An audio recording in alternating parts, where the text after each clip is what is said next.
state of New York. So what I'm trying to do, I think the petition was passed around to you yesterday. What I'm looking for is awareness and people who I can go to when I need to have letters or communications sent to the governor, and to the new mayor, to the new city council chair. And by the way, that's an excellent choice. So the new chair is a woman named Manning, who was very interested in this issue, very knowledgeable, and I hope she will protect us. Any questions you have about this? Have you approached the New York City Department of Cultural Affairs about this?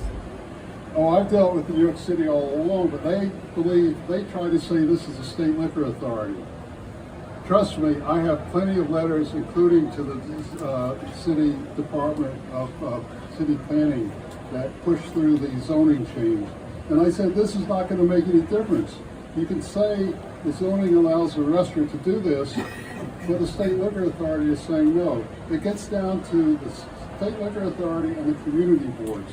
Community boards are appointed by the borough presidents, and half of them have to be nominated by the city council.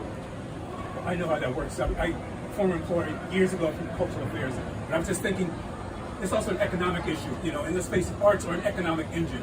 So I don't know why an agency like DCA, I think it's called DCLA now, and the New York City Office of Nightlife are backing you up on this. The Office of Nightlife has frankly went down on this because frankly no one wants to offend or get into a fight with community boards like the community board around here.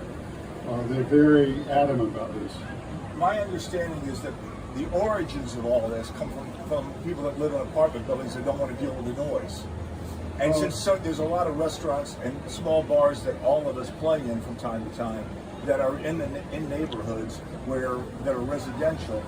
Now, I'm not saying that's all that's going on now, but my understanding is that was the origins of why they empowered the liquor authority to be able to write liquor licenses that way, because then they could act like they're not responsible. The city council is not directly responsible for all of that. Well, they are. They have city noise laws. But they don't want it to. They have noise laws. I agree. Noise is one of the legitimate things, but a lot of community boards feel that just having patron dancing or live music is going to create noise. They never make it. Well, it may or may not. They used to have guidelines, for example, because I play a lot of solo classical guitar gigs in these very restaurants. Right. I've done it for 40 years. And the guidelines, as I understand, because I had to look into them a couple of times, with things like, do you have a horn? Do you have a trumpet? No. Right. Do you have drums? No. But those rules at the city level have gone. Right. Okay, we got rid of the cabaret license requirement. Right. And the zoning was just changed last year.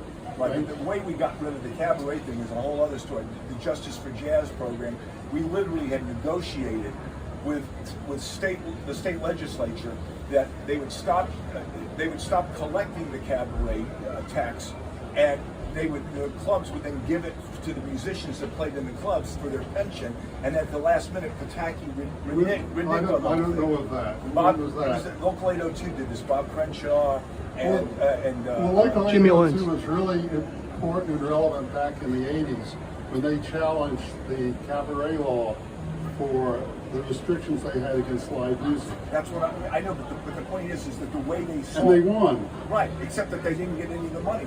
Part of the deal in that argument was that the clubs would no longer give that money. They would still collect the money, but they would no longer give that money to the state. Instead, they would give it to the union pension fund for the musicians that played in the clubs. And then at the last minute, Pataki reneged on it.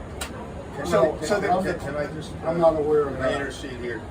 Do you have a petition for those of us here today? Yes, I think it was emailed out yesterday, right? Yeah. To all the members. So you don't have the physical Not petition? physically, no. There's a petition there you can sign online. I prefer people to sign online anyway. But when I get your name on the petition, I will then add you to a newsletter that will say, this is going on and you should do X, Y, or Z. But that's the